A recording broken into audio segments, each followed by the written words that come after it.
इदानीम उपपादितम योगम निगमति, जो दिखलाएगा योग है उस योग को क्या करते हैं हम निगमन करते हैं। प्रतिज्ञा हेतु उदाहरण अपने निगमन निश्चय लास्ट का 5 है। अच्छा प्रतिज्ञा है, उदाहरण है, हेतु है, उपनय है और निगमन। निगमन 5 वाक्य होते हैं। किसी दूसरे को बोध कराना है तो 5 लिंग चाहिए, 5 के द्वारा बोध होता है। उदाहरण उपनय निगमन और निगमन ये ऐसा ही है, इसलिए ऐसा है। थोड़ा भेद रहता है उपनय और निगमन में, वैसे 3 में ही काम चलता है। प्रतिज्ञा हेतु उदाहरण से ही उदाहरण से ज्ञान हो जाता है, और निगमन और कह दिया निश्चय का और अवधारण कर दिया, निश्चय कर लिया, तीनों से ही ज्ञान हो जाता है। तस्मात् तथा उसी प्रकार से ही है। हाँ तो यहाँ पर कहते हैं तम विद्या दुख संयोग वियोगम योग संगीतम सा निश्चयेन योक्तव्यो योगो निर्वर्ण चेतसा।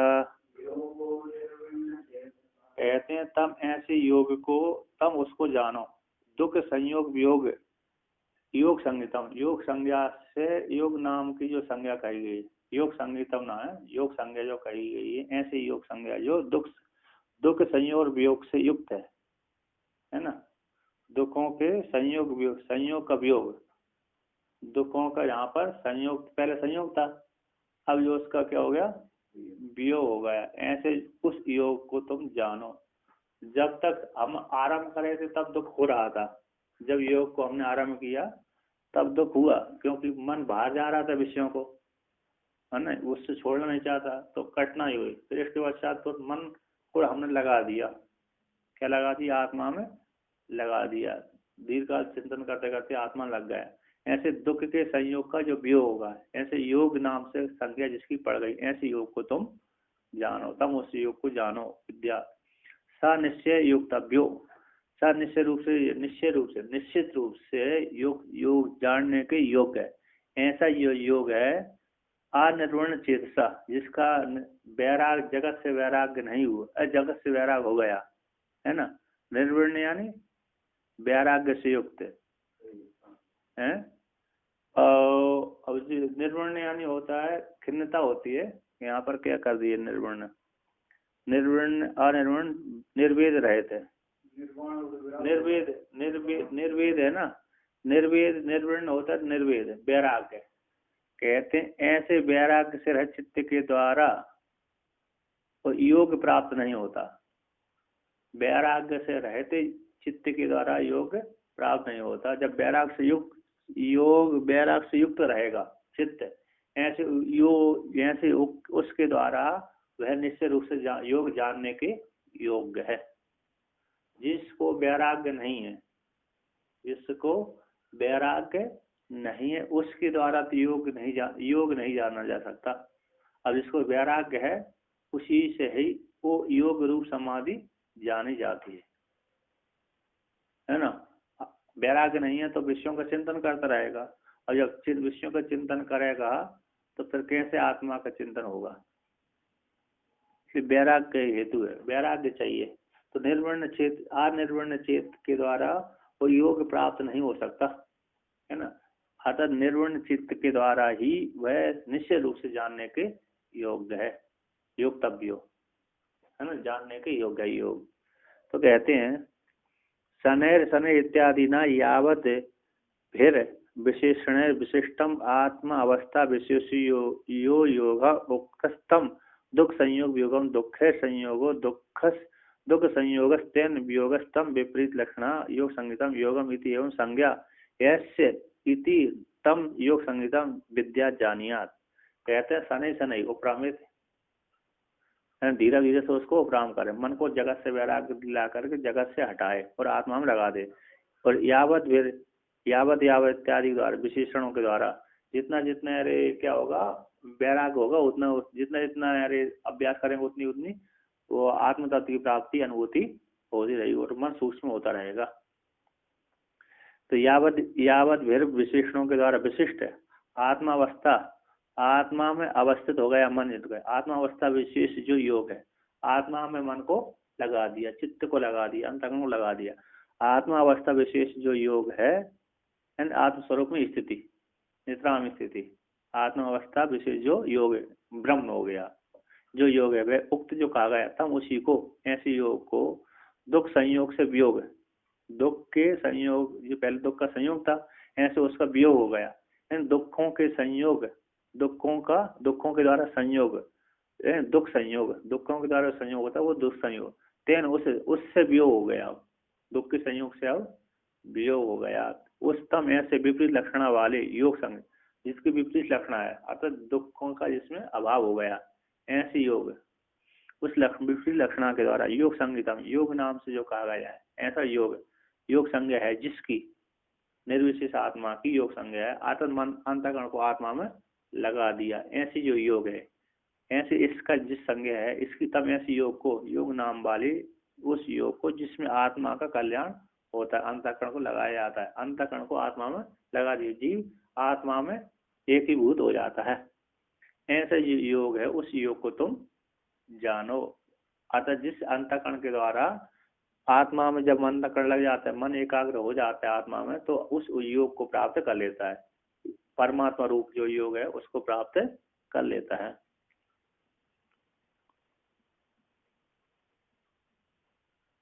तो यहाँ पर आगे कहते हैं एवं वेद योग अनुष्ठान किंचित कर्तव्यम कर्तव्यता विशेषण, इस प्रकार से योग एवं इस प्रकार से एवं वेद योग के अनुष्ठान में किंचित कर्तव्यता विशेष को कहते हैं, कुछ करना चाहिए। कहते हैं सा पूर्वोक्त योग निश्चयन अध्यवसायन, निश्चय रूप से अनिर्वण चेतसा निर्वेद निर्वेद रहे चित्त के द्वारा योगतव्यो, अर्थात चित्त निर्वेद रहे थे, यहाँ पर वर्णन किया निर्वेद रहे थे, मतलब अरे चित्त भाष वैराग्य को प्राप्त नहीं हुआ, चित्त का वैराग्य नहीं हुआ वहां से, जहाँ पर हमने मन को लगाया, अंतःकरण को लगाया, बुद्धि को लगाया, किसमें आत्मा के चिंतन, वहां से वैराग्य को प्राप्त नहीं हुआ।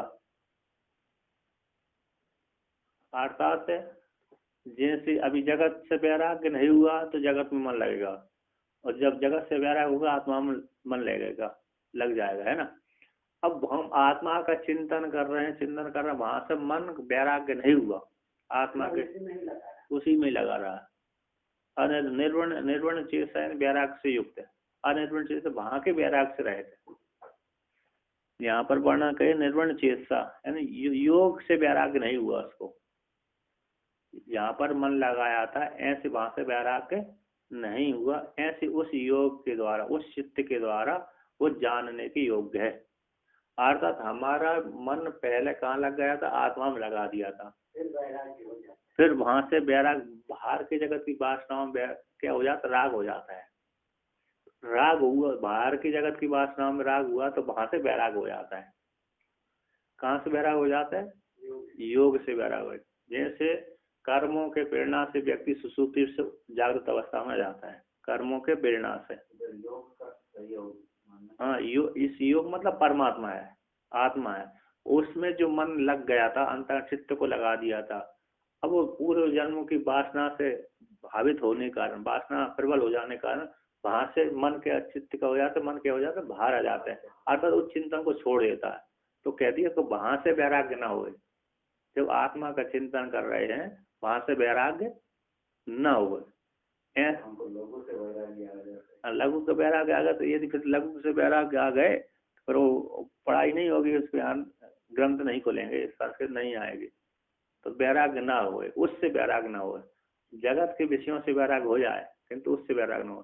तो हमने जहाँ पर अंत चित्त को लगाया, मन को लगाया, वहां से चित्त वैराग्य को न हो, ऐसे चित्त के द्वारा उस आत्मा को योग जानने के योग्य है, सनिश्चय रूप से जानने के योग्य है, वह योग योगतव्यो, योग कहते हैं एक श्लोक है,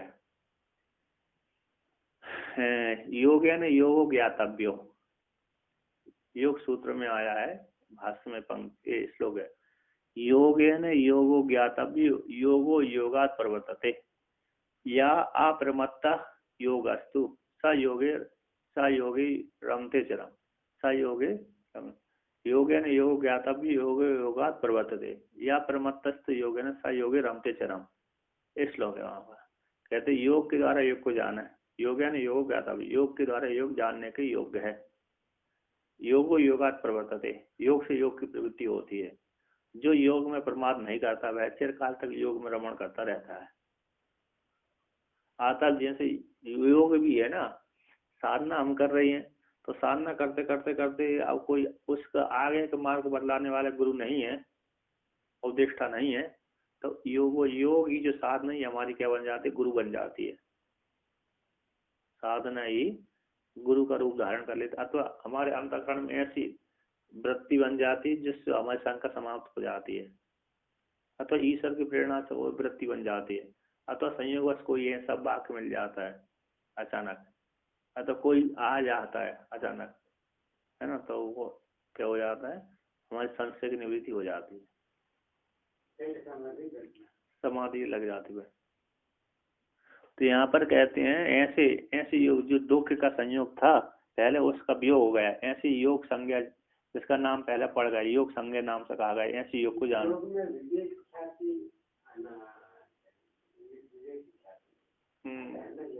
हाँ, विवेक क्या मतलब, विवेक ज्ञान हो गया, प्रकृष्ट ख्याति थी, ख्याति प्रकृष्ट जिसका ख्यान हो जाए, ख्यान हो गया। ज्ञान तो होना चाहिए, नहीं तो जड़ समाधि हो जाएगी, है नहीं, ज्ञान नहीं है तो जड़ होगा, ज्ञान पूर्वक समाधि लगाएंगे चेतन हो जाएगा। ऐसे जो प्राण को रोक करके समाधि लगाते हैं ना, वो जड़ समाधि कहलाती है। उसको बोलने से गुस्सा आता है बहुत लोग, वही बताया था, प्राण को रोक कर जो समाधि जाता है उसको निर्विकल्प समाधि मानते हैं। कल्पना तो ठीक है, निर्विकल्प समाधि तो है, लेकिन निर्विकल्प को निर्विशेष वाली वह नहीं है, वेदांत वाली अथवा ज्ञान वाली भी समाधि नहीं, वो तो कल्पना जहाँ पर नहीं उठ रही, कल्पना जो प्राण को रोक करके जो समाधि लगाई है जड़ समाधि, उसमें कल्पना तो नहीं है, ठीक है कोई बात, किंतु उससे कोई फायदा भी नहीं है, अंतिम फायदा भी नहीं है उसमें ज्यादा। हाँ थोड़ा जड़ समाधि बोलते हैं उसको, जैसे जो लोग अगर महात्मा लोग लगाते हैं 8 दिन के लिए 10 दिन के लिए, उनमें उनको कोई कल्याण नहीं होता,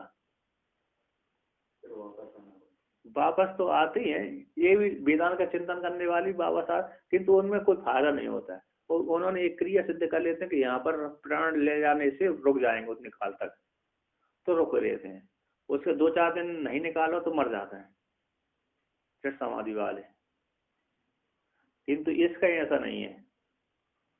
वेदांत के चिंतन करने वाली जो समाधि लगती है अथवा योग के द्वारा प्राणायाम को सिद्ध करके समाधि लगती है, वो अनंत कई काल तक बने रहते हैं। उसके लिए तो बाहर जमीन के अंदर लगाने की जरूरत ही नहीं रहती, गुफा में बैठ गया, कहीं ऐसी जगह बैठ गया, बाहर जंगल में बैठ गया, तो लगा चिंतन हो रहा है उसको वहीं को। ऐसा ऐसा घटना सुनने के लिए मिलता है हमारे, एक तो हमने वो बताया, हम एक श्रीशैलम में जब वहाँ डैम बनाने के बाद कचरे केनाल को कचरे जैसे मिट्टी, वो जंगल है 80 किलोमीटर का लंबा जंगल है, वो मिट्टी निकालने के लिए जेसीबी निकालते समय खून आ गया, थोड़ा डाउट हो गई क्या है, कुछ भी है क्या, फिर वो थोड़ा निकालने से कोई महात्मा है, उनको थोड़ा पानी आदि सब डाल के इस लिस्ट में लाए, तो बोल रहे क्या आराम से आ गए, सीता आ गई, ऐसे चिल्ला रहे, मतलब वो कुछ ऐसे संकल्प कर रहे कि नेक्स्ट तो देता है वो जब आता है अभी हम खोलेंगे समाधि, ऐसा संकल्प करके बैठा था। फिर ये लोग डर गए थे क्योंकि उनको खून निकले थे ना, वो क्षमा करके कुछ नहीं, फिर आप कैनाल दूसरे जगह में बना दीजिए, मुझे फिर यही समाधि बना दीजिए, मुझे तो जितने बाहर नहीं रहना चाहता हूँ, फिर वो वहाँ ही समाधि बनाए, उसके ऊपर मंदिर जैसे बना के अच्छा बनाए, सुनने के लिए समाधि में उतना ऐसा होती है, कितने दिन पहले पता नहीं, वो बहुत लगता है कि वहाँ के वहाँ पर श्रीशैलम में तो डैम बना हुआ है ना वापस। 1985 कृष्णा नदी पर डैम है। नदी के ऊपर हाँ, नहर खोल, डैम बन गया होगा, नहर खोल रहे होंगे। तो वो अभी तक गिर रहा है नहीं, समाधि में मंदिर बना दिया है सर। जैसे समाधि में भी बहुत लोग ऊपर मिट्टी सब पड़ी रहती, बाद में करंट काल के बाद कई वर्षों के बाद वो बच्चे वापस आ जाते हैं। और प्रकृति के नियम से अंदर उसका दृढ़ संकल्प है ना, सत्य काम, चेतन सत्काम है। और सदाशिव ब्रह्मेंद्र स्वामी वो उनको भी कावेरी नदी के में ऐसा किनारे में ध्यान करता रहा और बाढ़ आ गई। बाढ़ आए तो वहाँ तमिलनाडु में पूरा रेत ही चलता है। अगर बारिश आ गई तो 4-5 फीट का रेत एक्स्ट्रा आ जाता है। वो बह के चले गए और रेत के अंदर ही 6 महीने से ज्यादा रह गए। फिर कोई घर बनाने के लिए रेत निकालते समय वो बाहर बिल्कुल निकाला है। फिर उनको उठा के फिर सेवन करने से फिर वो नॉर्मल स्टेज में आ गए। मतलब समाज स्थिति में ऐसा हो जाता है, पृथ्वी और उनको कोई बाहर नहीं रहता। हाँ, जगह से संबंध नहीं है बस। हाँ, तो यहाँ पर कहते हैं, तो टीकाकार यहाँ पर कहते हैं हाँ, युक्त योगो, युक्त योग है ना, सब है युक्त योग है, निश्चय रूप से, अध्यवसाय रूप से, अध्यक्ष निश्चय वाला जो रोग, निश्चय नहीं अध्यवसाय रूप से, अनिर्वण चेतसा एवं निर्वेद, निर्वेद रहित है। निर्वेद यानी वैराग्य से, निर्वेद बोलते वैराग्य, वैराग्य से रहित चित्त के द्वारा योगतव्य अनुष्ठेय है। निर्वेद का अर्थ होता है वैराग्य, अर्थात जहाँ पर हमने चित्त लगाया वहां से वैराग्य न हो। जगत से वैराग्य हो किंतु आत्मा से वैराग्य न हो। कहते हैं इदानीम उक्तम अर्थम उपसंगति, इदानीम वर्तमान काल में उसी अर्थ को उपसंगार करते हैं। कहते हैं युज्यन्नेव सदात्मानं योगी विगत कल्मषः सुखेन ब्रह्म संस्पर्शम अत्यंतम ब्रह्ममश्नुते, अत्यंतम सुखमश्नुते। कहते हैं योगी हमेशा विगत कलमश, जिसके कलमश सारे पाप निकल, कलमश बोलते हैं पाप, विगता निर्गता कलमशा यशसा, विगत कलमशा, जिसके कलमश सारे निकल गए जिससे, ऐसा योगी हमेशा सदा आत्मानम युज्यन, अपने अंतःकरण को आत्मा में लगाता रहे, आत्मा का चिंतन करता रहे।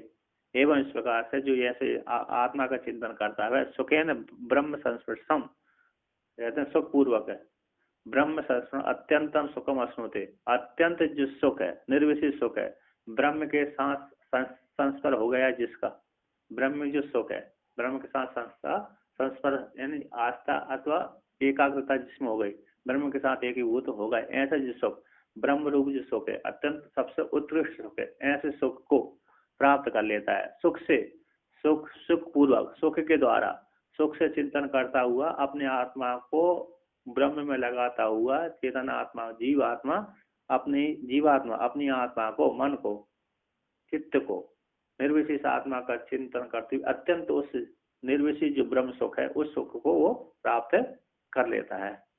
तो टीकाकार कहते हैं यहाँ पर विगत कल्मष है विगत पापो योगांतराय वर्जितो, योगांतराय वर्जित, अंतराय में जो दोष होते हैं, तो ये योगांतराय से रहित योगी सदा आत्मनम यथोक्त प्रकारेण सन, यथोक्त प्रकार से युंजन अनुसंधान सुखेन अनायासेन ब्रह्म संस्पर्शम, ब्रह्म संस्पर्शो यस्य सुखस्य तद ब्रह्म संस्पर्शम, सो ब्रह्म स्वरूपम स्वरूभूतम इति यावत। कहते हैं जो योगी है अपने आप सदा अपने अंतःकरण को यथोक्त प्रकार से लगाता हुआ, अपने मन को चित्त को आत्मा में लगाता हुआ अनुसंधान करता हुआ सुख से अनायास बिना प्रयत्न के, है ना, अनायास बोलते बिना प्रयत्न के, श्वास बिना प्रयत्न के चल रही है हमारी, हम बार बार चिंतन करेंगे, पहले तो प्रयास करनी पड़ेगी। पहले में तो 1 महीना 2 महीना 3 महीना आपको प्रयास करना पड़ेगी। इसके पश्चात फिर प्रयास करने की जरूरत नहीं है, अपने आप चलता फिर। जैसे अजवा जब जिसको सिद्ध करना है ना, तो 4-5 महीना आप लगातार जाप चालू कर दीजिए, तो आपको अजवा जब सिद्ध हो जाएगा। अजवा जब, तो अजवा जब सिद्ध हो जाएगा तो अपने आप ना चाहते हुए भी आपके मुख से उस मंत्र का जाप होता रहेगा। हुआ ना अनुभव? हाँ, तो होता रहेगा।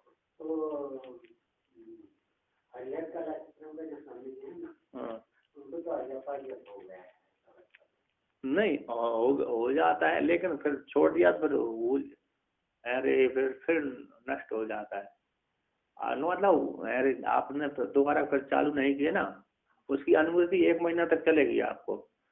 आपने 4-5 महीने लगातार 10-10 घंटा जाप किया है, सुबह भी शाम को, सुबह भी 5 घंटा, शाम को भी 5 घंटा 6 घंटा ऐसा किया, सुबह शाम को मिला करके 10 घंटा 12 घंटा जाप किया एक दिन में, तो तो आपको 4-5 महीने तक लगातार किया तो अभ्यास हो गया। तो आप जब नहीं भी करेंगे तब भी 1 महीने तक लगातार भी आपको जप की स्मृति बनी रहेगी, तो जप होता रहेगा। इसके पश्चात फिर इधर की जगह के जो हो गए ना संस्कार जब हावी होते हैं, वो फिर धीरे धीरे कम होने लगता है। जो लोग पुरुषारण करते हैं उनका तो होता है, हाँ उनका ही तो होता है पुरुषारण जो करते हैं। तो पुरुषारण करने से मतलब नहीं है, आपको बिना पुरुषारण के ही आप यदि कर रहे हैं, लेकिन 4-5 घंटा बैठना पड़ेगी, करना पड़ेगी।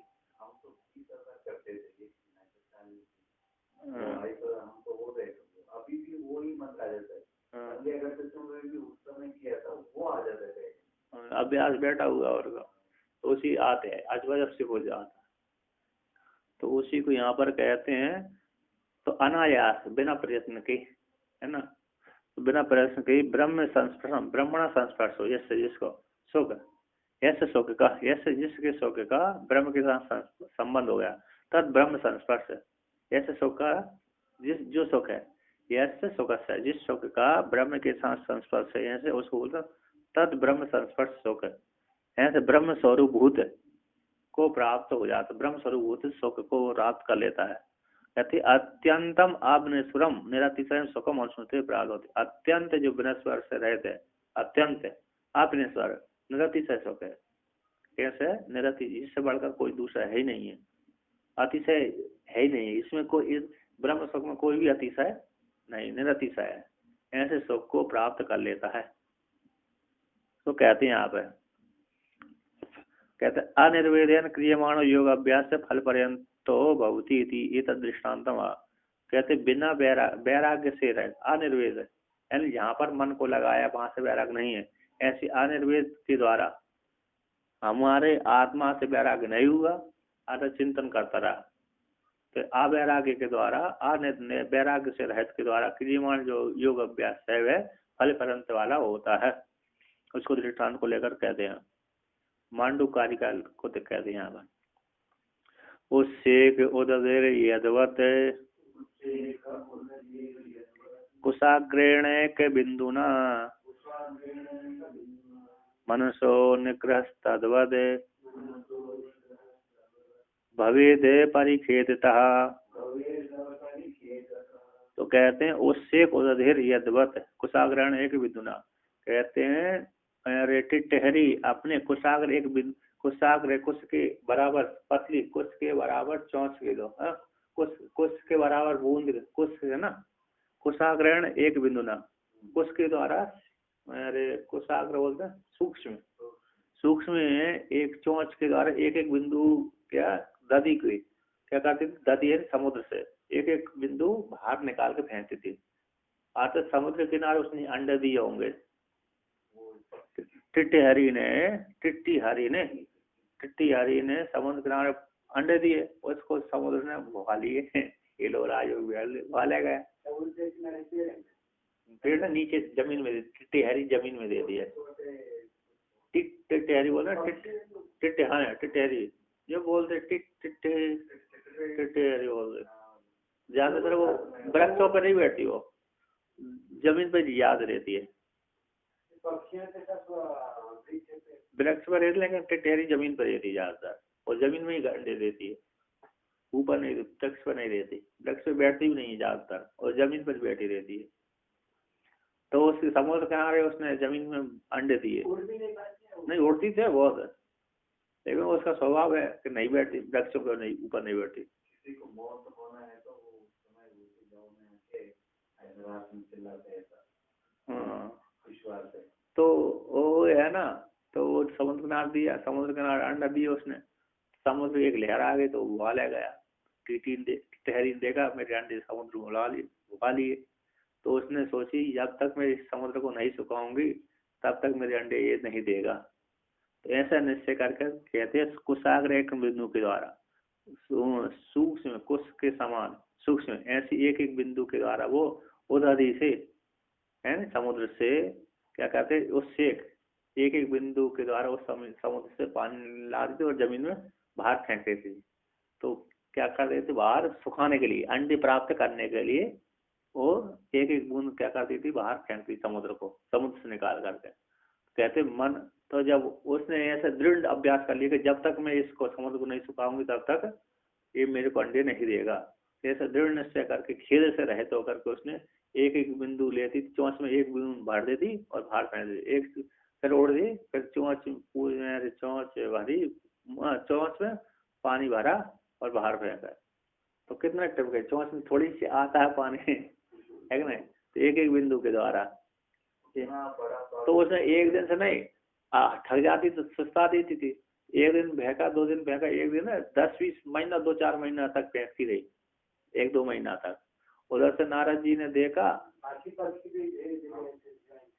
नहीं जॉइंट नहीं हुआ, उसी नारद जी ने देखा कि क्या कर रही ठहरी, उसने कहा समुद्र में मेरे अंडे वाली, मैं इस समुद्र के पानी को बाहर फेंक रही हूँ, जब तक इस समुद्र का पानी नहीं सूखेगा तब तक मेरे अंडे नहीं देगा, तो इसलिए मैं पानी सुखा रहा हूँ इस समुद्र के। ऐसी बात है, कोई बात नहीं, सुखाती रहो। तो नारद जी ने ऐसी सुन करके और नारद जी वो टिटहरी पानी फेंकने लगी और नारद जी स्वर्ग बैकुंठ में आ गए। तो बैकुंठ में उसने बोल दिया गरुड़ से, तुम्हारी जाति बंधु को तुम ध्यान नहीं दे, जाति बंधु के, तुम्हारी जाति बंधु के ऊपर कितना अत्याचार हो रहा है, तुम तो यहाँ पर आराम से बैठे हो। उसने कहा क्या बात है कि समुद्र ने तुम्हारी जाति बंधु की टिटहरी के अंडे भुआ लिए, वो नहीं दे रहा, टिटहरी परेशान हो रही है।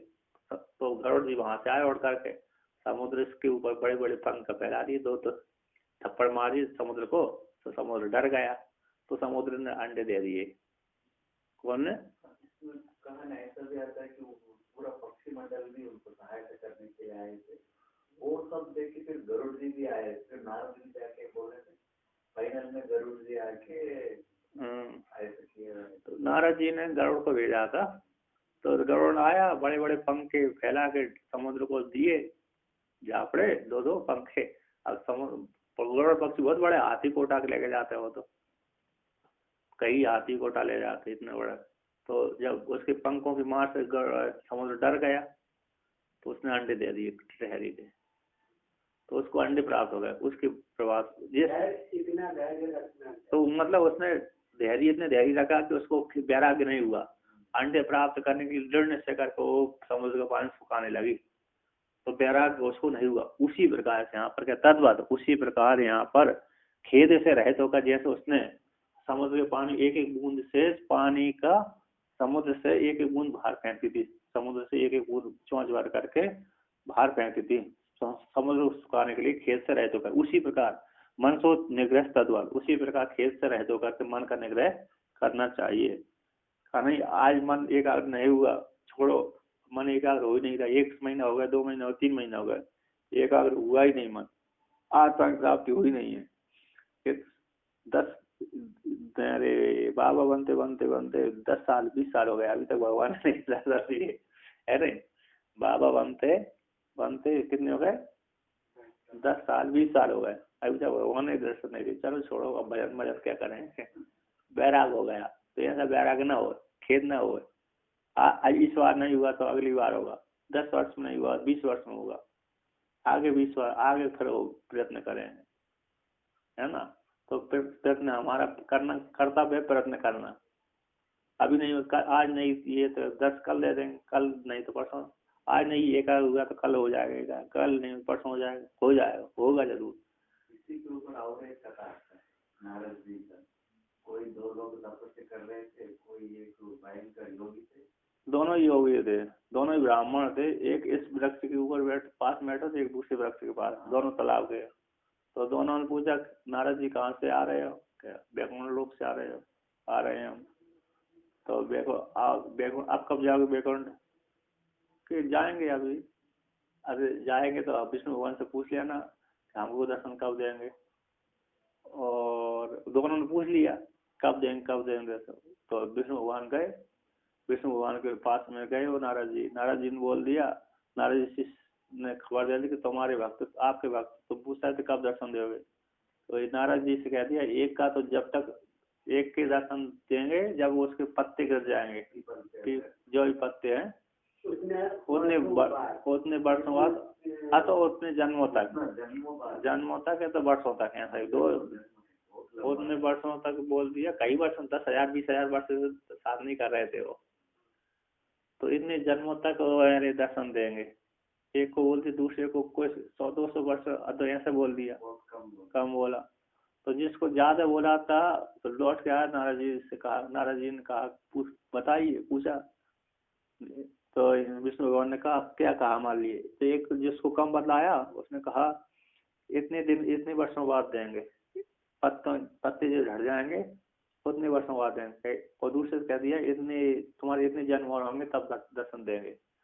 तो एक को तो वैराग हो गया, और जिसके इतने जन्म होने हैं उसको वैराग नहीं हो, उसको आनंद हो गया। मेरे को इतने इतने पत्ते गिर जाएंगे, इतने जन्म लेना पड़ेगी तब भगवान के दर्शन होंगे, तो बड़े आनंद की प्राप्ति हो गई, मिले पक्का तो ही गया, दर्शन तो देंगे। अब इतने वर्षों तक करे, अब इतने वर्ष कब, इतने इस वृक्ष के पत्ते कितने हैं, कब गिरेंगे, कितने होंगे, तब तक दर्शन कौन करेगा, तो छोड़ के चला गया वो। दूसरे को दर्शन दे दी तुरंत उसी दिन, उसको आनंद आ गया, भगवान दर्शन तो देंगे, उसी समय दर्शन दे दिए।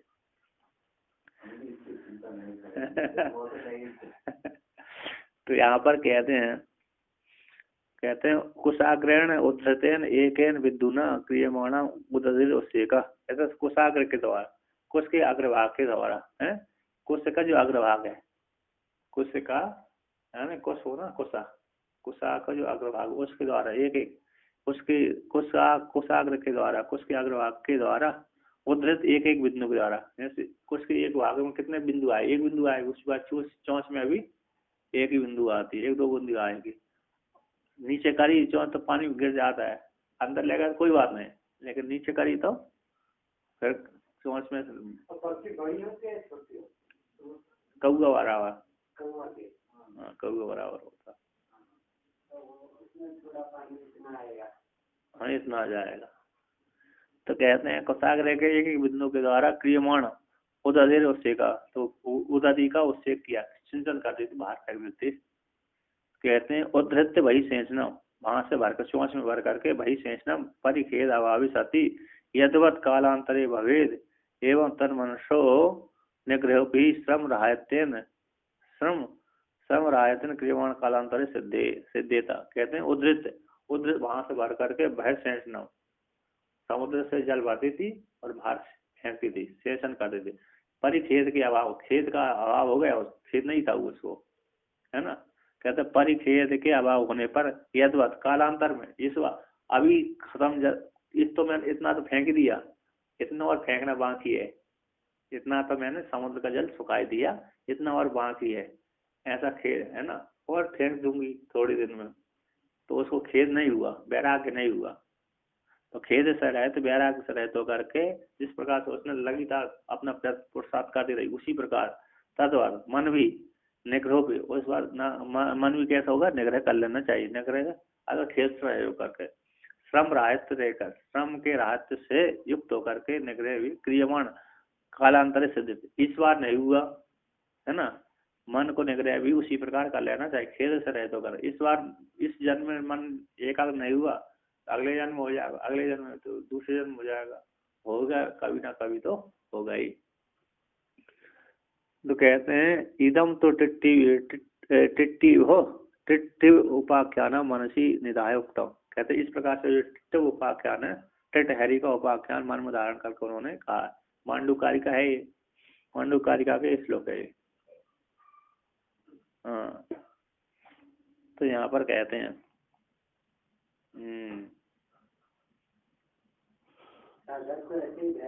और साधक को धारे इस प्रकार से धैर्य रख करके मन को एकाग्र करते रहना चाहिए। इस बार नहीं हुआ, सिद्धि जल्दी नहीं प्राप्त हुई तो एक वर्ष नहीं, 2 वर्ष में, 2 वर्ष में, 3 वर्ष में हो ही जाएगी।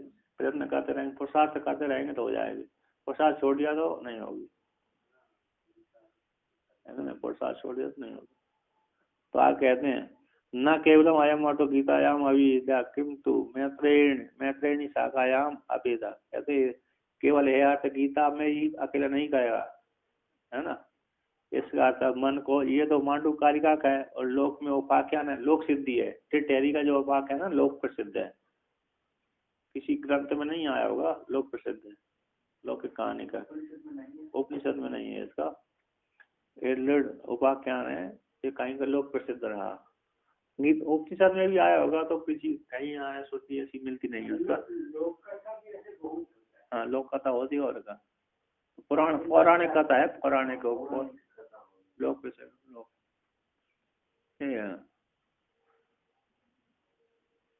तो यहाँ पर लोक प्रसिद्ध टिट्ठी उपाख्यान के द्वारा लोक प्रसिद्ध है।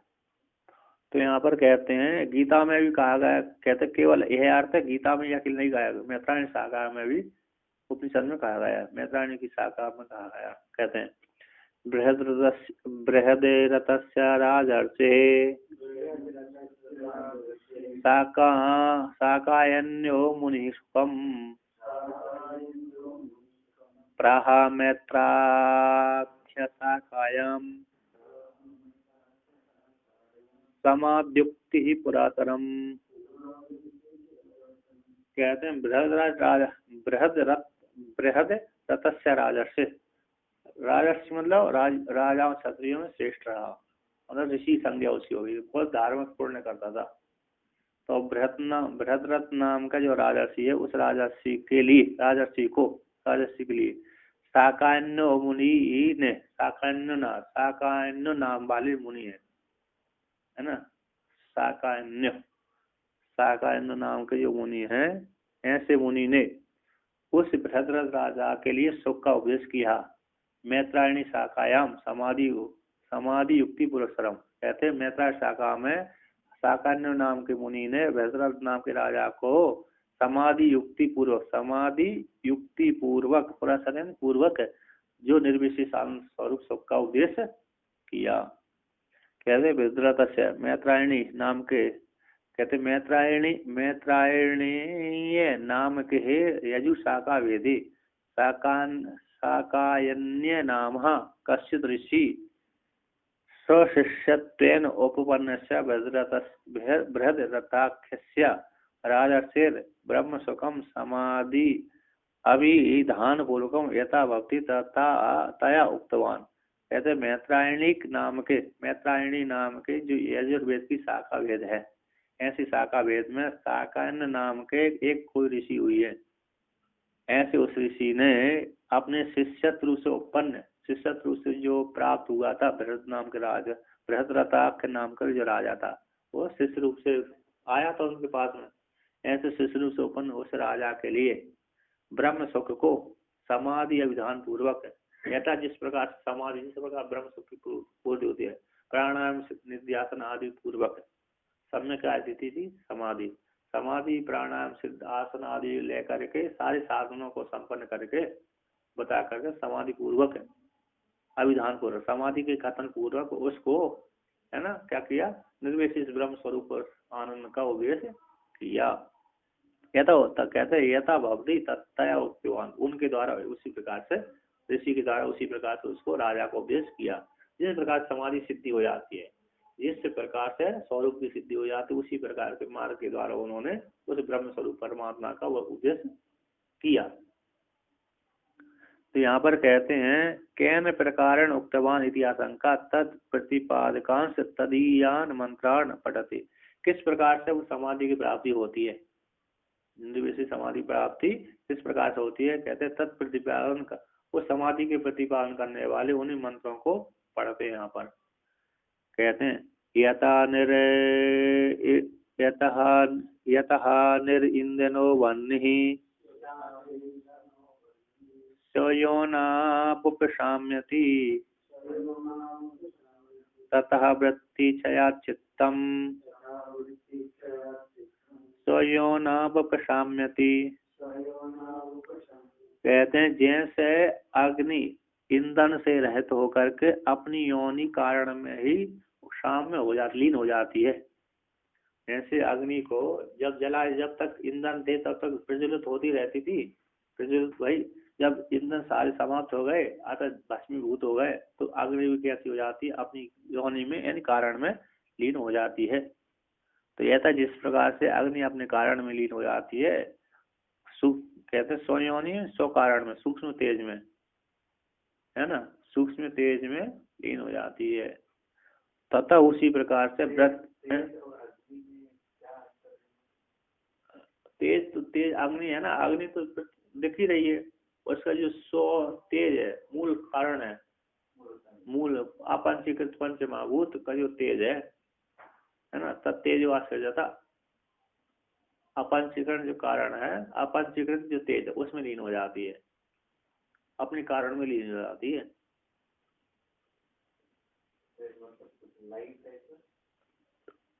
ये तो प्रकाश है, ये अपने स्वरूप में लीन हो जाएगा।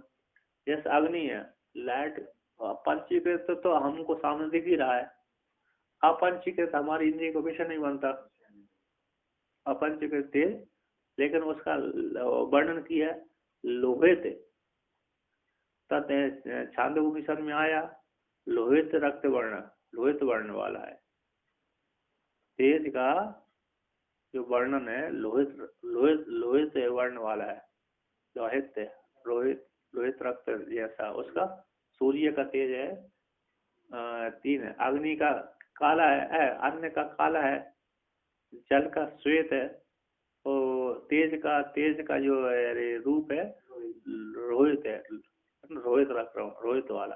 अग्नि में 2 गुण होता है ना, प्रकाश हाँ वो तो, हाँ वो प्रकाश का धातु है, किंतु उसका जो गुण रूप है रोहित है ना। तेज में तेज अग्नि में तो है, लेकिन जो अपंचीकृत है ना, उसमें रूप आदि दिखते नहीं है, इंद्रिय का विषय नहीं, अपंचीकृत है ना, क्योंकि उनको जब पंचीकरण होता तब इंद्रिय बनती है, तो इंद्रिय अपने कारण को कैसे जानेगी, है ना।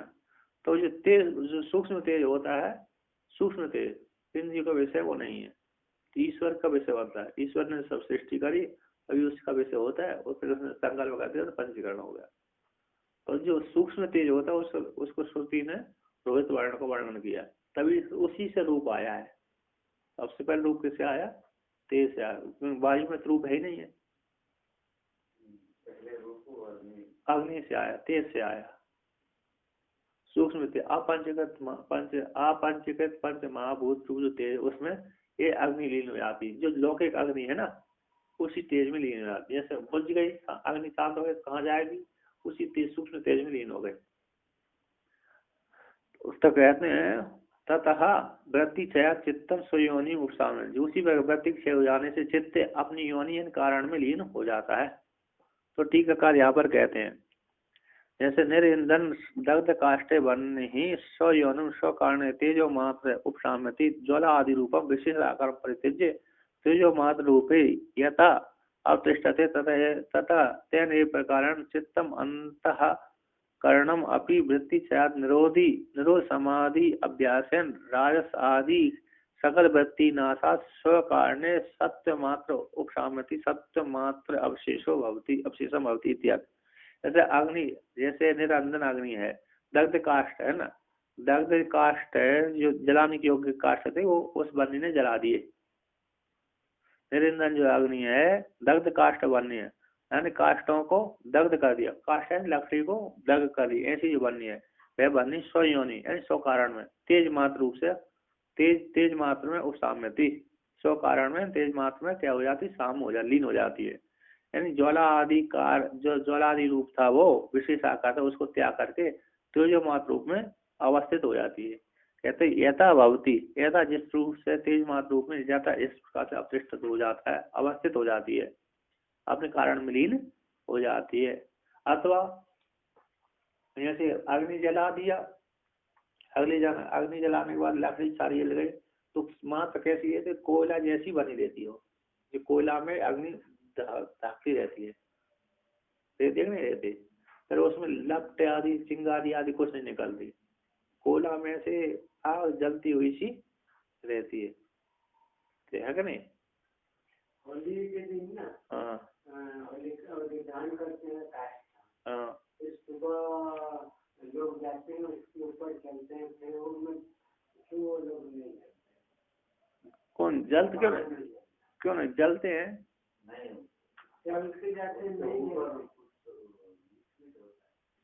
उसको डालने से और पाव का भी कपड़ा थोड़ा मंद होता है, 5 स्टेप ही उसके ऊपर डाल दे, चारों से नहीं रहती, जल्दी चल जाने से नहीं जलता है। हम भी गए अरे तो कोयले के ऊपर आप अग्नि के ऊपर गए, अग्नि के ऊपर गए ना,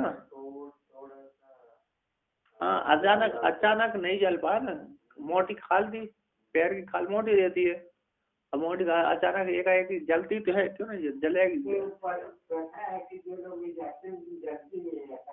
नहीं ऐसे क्या है, प्रहलाद थोड़ी है, तो भक्त है तो जलेगा नहीं, है ना। प्रहलाद तो उसको जलाया था, नहीं जल पाया भक्त होने के कारण,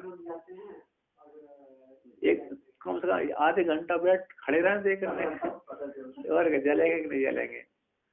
और तो वो तो अचानक आप उस पे पैर रखे और उधर दौड़ कर चलेगा, तो अचानक वो एक पैर गर्म ही नहीं हो पाता, ठंडा रहता है, इसलिए नहीं जल पाता। जलता तो है किंतु जल्दी जल्दी असर नहीं हो पाता, उतने तक नहीं पहुंच पाते, क्योंकि उसमें भावना दूसरी प्रकार है। और जो आग है वो भी ज्यादा तेज एकदम होगा तो फिर जल जाएगा, जलेगा क्यों, हाँ बहुत जलेगा वो तेज। अब देखो, अब वो जिसमें बहुत तेज लोहे की सरिया, जो लोहा गर्म करते हैं ना, लोहा गर्म हो तो लाल रंग पीली पीली पूरी पड़ी रहती है, अब उसके ऊपर उसी दिन उसी ऐसी अग्नि पे चल जाए कोई, जल ही जाएगा वो, तो वहां पर राख हो गई ना ऊपर ऊपर। राख भी होता है, जल्दी वो छोड़ते नहीं, थोड़ा राख बनने तक और क्या, राख के साथ होता है, इसलिए हम पहले 2-3 वही लोग चले जाते हैं, फिर उसी जहाँ जहाँ वो पाव रखता है उसी के ऊपर रखेगा, और कुछ दब गए ना, राख और गई वो, नहीं तो पूरी अंगारे अंगारे तब चले तो मानी बात है, अंगारे अंगारे पे जल जाएंगे। तो ये है,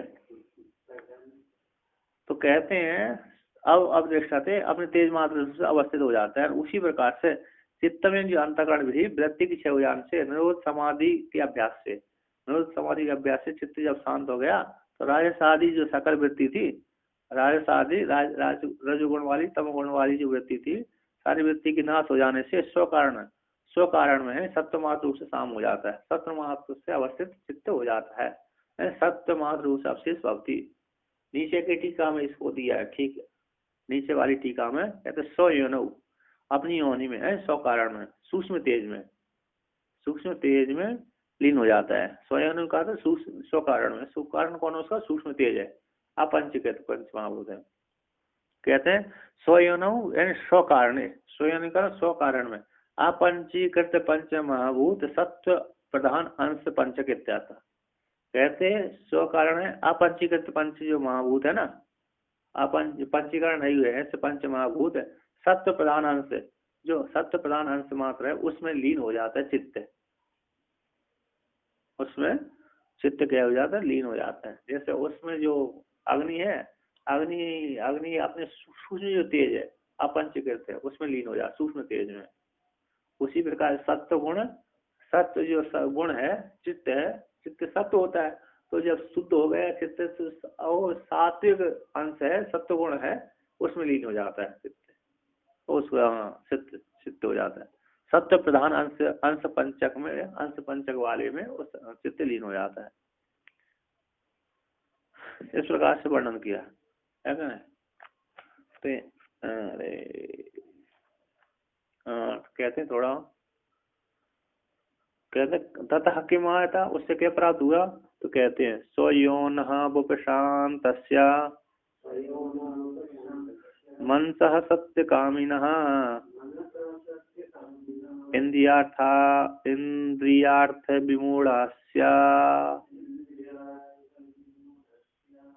नृतः सर्वे कर्म बसानुगः।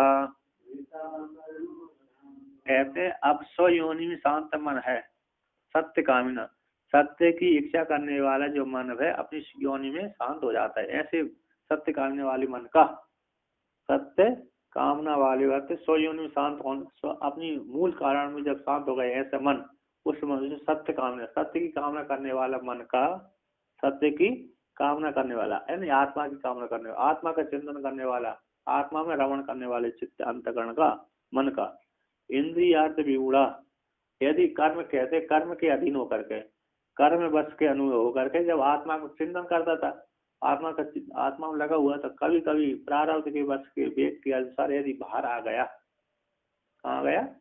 आत्मा को चिंतन छोड़कर बाहर आ गया। कहते इंद्रियार्थ में विमूढ़ विमूढ़ जो मूड हो गया अंतकरण का, जब कभी प्रारब्ध के वेग के अनुसार कर्म बस के अनुगा, कर्म के बस के प्रारब्ध कर्म के बस के अधीन होकर के अंतकरण भाव से आत्मा को छोड़ करके बाहर के जगत में यदि आ गया, तो कहते इंद्रिय अर्थ में जो विमूढ़ अंतकरण का अंधता आदि उसमें प्रयोग कर लिया, तो वो जो इंद्रिय अर्थ में जो विमूढ़ हो गया, गया हुआ चित्त अंतकरण, वो उसके द्वारा जो भोगे गए पदार्थ कैसे अमृत मिथ्या होते हैं, कैसे होते हैं? उसके द्वारा भोगे गए वो पदार्थ आत्मा के ज्ञान के कारण, सब कुछ आत्मा ही है, आत्मा से भिन्न कुछ है ही नहीं है, तो सारे वो इंद्रिय को जो विषय में विमूढ़ हो गया, मोहित हो गया है अंतकरण, ऐसे अंतकरण के द्वारा भोग गए पदार्थ सारे वे कैसे मिथ्या होते हैं। कर्म के अधीन होकर के यदि मन बाहर आ गया तो उन भोगों को करने लगा, तो उसको कैसे समझता है? वो मिथ्या ही है। अगर सर्व आत्मा से भिन्न कोई दूसरे पदार्थ है नहीं, और इंद्रियों में जो इंद्रियों के विषय वो मिथ्या है। इस प्रकार से उस क्योंकि ज्ञान हो गया, ज्ञान होने के बाद यदि आता है, तो ज्ञान होने के पश्चात आत्मा की कामना करने वाले मन के द्वारा यदि ज्ञान होने के पश्चात आत्मा में लगी हुई मन को यदि बाहर आ गया कर्म के प्रेरणा से, कर्म के प्रेरणा से, तो वो कर्म के द्वारा प्रेरणा होकर के यदि भोगों को भोगता है, तो उसमें मिथ्यात्व बुद्धि उसकी होती है। अतः उन भोगों को कैसे जानता है? वो मिथ्या ही जानता है। तो टीकाकार यहाँ पर कहते हैं सत्य आत्मनि विषय कामो अशेष सत्य कामो, कहते सत्य आत्मा के, आत्मा है विषय में काम है जिसका, अशेष का, उसको सत्य काम बोलते हैं। सत्य काम, सत्य आत्मा में, सत्य है आत्मा में, सत्य स्वरूप आत्मा के विषय में जिस काम है अशेष का, इसको सत्य काम है। तस्य उस सत्य कामी पुरुष का अतः इसी स्वयनु उपशांतस्य उपशांतत्वाद, कहते इंद्रिय शांतत्वाद एव इंद्रियार्थे विमूढ़स्य इंद्रियार्थेषु विशेषु शब्दासु विमूढ़स्य विमुखस्य ज्ञान शून्यस्य मनसो कर्म कर्म बसा अनुगच्छति इति कर्म बसानुगा सा साधना सुखादय अन्यथा मायकत्व ज्ञानन मिथ्याभूता स्वीकृत। कहते हैं अपनी योनि में ऐसे अंत सत्यकामी पुरुष का अतः हेतु सत्यकामी होने से स्वयोनि में, अपनी योनि में शांत हो गया अंतकरण इसका, स्वयोनि में शांत है, उपशांत का उपशांत हो जाने से, स्वयोनि में शांत हो जाने से ही, और इंद्रिय कहते इंद्रिय अर्थ में विमूढ़, इंद्रिय के अर्थ इंद्रियों के जो विषय होते हैं, ऐसे विमूढ़ अंतकरण का अर्थ इंद्रिय अर्थों में, इंद्रिय के अर्थ है विषयों में, शब्दादि विषयों में विमूढ़ है, विमुख यानी ज्ञान शुद्ध मन का, ज्ञान अर्थ इंद्रियों के विषय में ज्यादा विशेष ज्ञान नहीं है, इंद्रियों के विषय, इंद्रियों के अर्थ है ना, उन अर्थों का विशेष ज्ञान नहीं है। ऐसे ज्ञान शून्य मन का कर्म के अधीन होकर के, प्रारब्ध कर्म के वेग को लेकर के, कर्म वश के अनुसार यदि गच्छति, उन इंद्रियों के विषय में गमन कर जाता है प्रारब्ध वेग को लेकर के, तो कहते हैं कर्म वश अनुगा, कर्म के वश के अधीन होकर के, साधना साधना के सहित, साधनों के साथ सुखादि वो जो इंद्रियों के द्वारा भोगे जा रहे हैं वे अमृत मायक है, मिथ्यात्व है, मायकत्व ज्ञान के द्वारा वो मिथ्या होते हैं। आत्मा सत्य नहीं होते। जैसे जैसे विज्ञान से शून्य कैसे हो गए, जैसे ज्ञान की पंचभूमि छठी भूमि का सत्ता पदार्थ भावनी, पदार्थ भावनी में क्या होता है, उसको ज्ञान नहीं देते विषयों को भोगने से। पदार्थ भावनी जो भूमिका है ज्ञान की, उसमें यदि प्रारब्ध के वेग के अनुसार यदि बाहर आ गया चित्त और भोग भोग रहा है, तो भोग भोगने से उसको उस भोगों से भोगों के प्रति उसका ज्ञान ही नहीं होता। हाँ, मैं जब मैं भोग रहा हूँ कि नहीं भोग रहा हूँ, ये ज्ञान ही नहीं होता उसको, बस आत्मा का चिंतन करता रहता है। यदि प्रारब्ध के वेग से यदि उसने भोग भोग लिया अभी तो आ भी गया, तो इंद्रियों के विषय में वो भोग में प्रवृत्त हो गया, तो उसको ज्ञान नहीं होता। पदार्थ भावनी से पहले है सत्वपत्ति, असंशक्ति। असंशक्ति में भी उसको ज्ञान नहीं, मतलब ज्ञान तो होता है मैं भोग रहा हूँ, किंतु आत्मा को ज्यादा चिंतन होने के कारण असंशक्ति में भी इन बाहर के विषयों के क्या हो जाता है, उसको स्पर्श नहीं करता।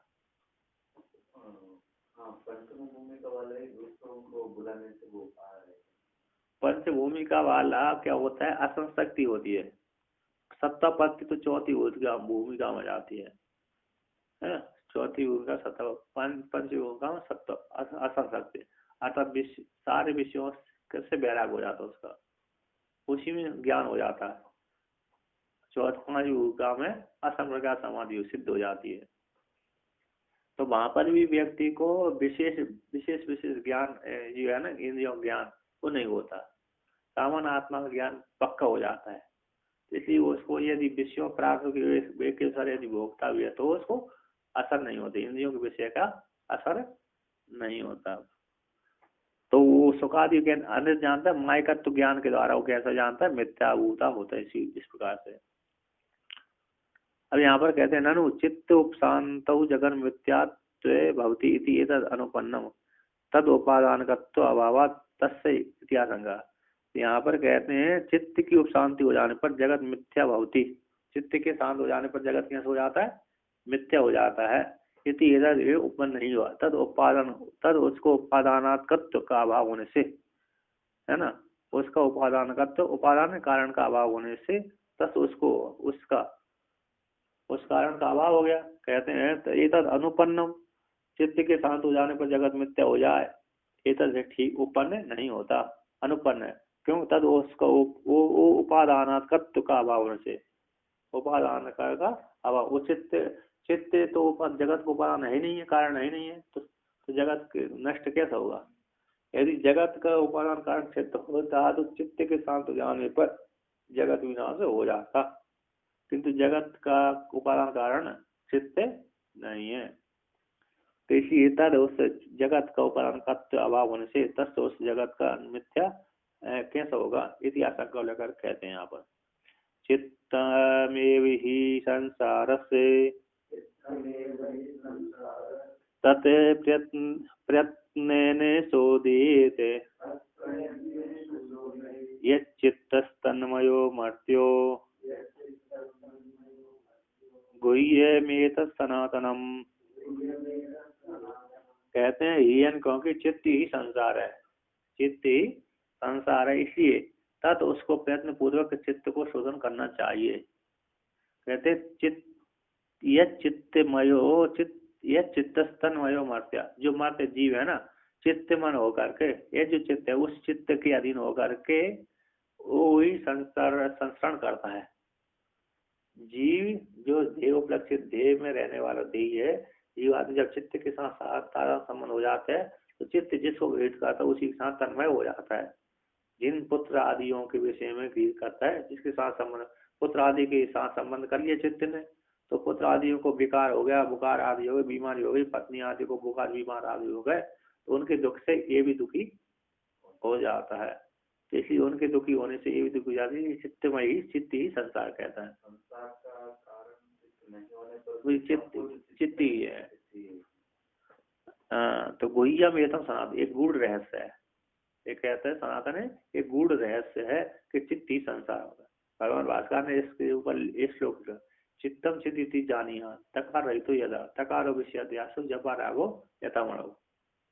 और उसमें है लघु वाग्वृत्ति में चित्तम चिति ज्ञान है, चित्त कोई चित जानो, तकार रहते यदा, जब चित्त में से दो तकार है कि नहीं, एक तकार को निकाल लो तो चित्त का हो जाता है, चित हो जाता है। चित्तम चिति जाने, तकार रहित हो जाता। तकार क्या है, विषय अध्यास हो, तकार ही विषय का अध्यास है, विषय है, विषय का अध्यास, मिथ्या ज्ञान है। जपा राहु है तमण, जैसे जपा कुसुम है ना, मणि के पास में रख दे तो लाली में पीली आदि दिखने लगती है, संसार का अध्यास से दिखने लगती है। तो यहाँ पर टीकाकार कहते हैं यद्यपि स्वरूपेण चित्तोपादानकम जगत न भवति तथापि तस्य भोग्यत्व चित्त कारणम एव। कहते हैं यद्यपि स्वरूप से चित्त उपादानक जगत नहीं होता है, अर्थात चित्त जगत का उपादान कारण चित्त नहीं है, तथापि फिर भी तस् उस जगत का भोग्यत्व चित्त कारण ही है। अर्थात तो जो जगत का भोग्यत्व है ना, जगत को कौन चित्त कारण पूर्वक ही भोगा जाता है, चित्त के द्वारा ही हो जाता है, चित्त को लेकर के ही जगत को भोगने का हेतु कौन है, चित्त है। चित्त कारण ही जगत का भोग्यत्व होता है। ही शब्द यहाँ पर चित्तम एव ही संसारा, ही कहते हैं ही शब्द के द्वारा हाँ अत्र सर्व अनुभव प्रमाण है। ही शब्द से यहाँ पर सभी को कहते हैं प्रमाण है, सर्व अनुभव प्रमाण सिद्ध है। और सभी को चित्त के द्वारा ही भोगते हैं, ज्ञान के द्वारा ही भोगते हैं, बुद्धि के द्वारा, मन के द्वारा ही कहते हैं, मन के द्वारा ही भोगते हैं। जिसका मन नहीं है तो वो भोग नहीं। जैसे बालक में मन नहीं होता कि भोगता ही नहीं, हो सुश्रुति में मन नहीं होती वो भी नहीं भोगता, वहां भी नहीं भोगता। बालक में मन नहीं, वो नहीं भोगता, और सुश्रुति में नहीं भोगता। जो पागल आते हैं उनको भी मन नहीं होता इसलिए वो भी नहीं भोगते। तो कहते हैं सुसुप्ति आदौ चित्त विलय भोग आदर्शना देती। सुसुप्ति आदि में चित्त के विलय हो जाने भोग नहीं देखा जाता है। तो ऐसा चित्तात्मक संसार हो, अतः इसलिए चित्तात्मक ही संसार है, चित्त स्वरूपात्मक ही संसार है।